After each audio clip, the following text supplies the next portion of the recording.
Hi, everybody. My name is Alexandra Perry, and this is my Tiny Mike confession. I'm a Parker student, Tri 6, and I came here to shadow at iHeart Cairo.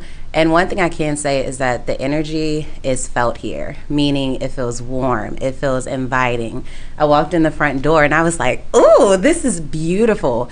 And I think that those things matter a lot when it comes to patient care and patient health. Your environment helps you to create the mindset that you need to heal. And I think that that's a hard thing to find at every single office that you walk into. So just know, when you come here, you will feel the energy and you'll be in a space where you are welcome to be yourself and to just go on this healing journey with Dr. Person.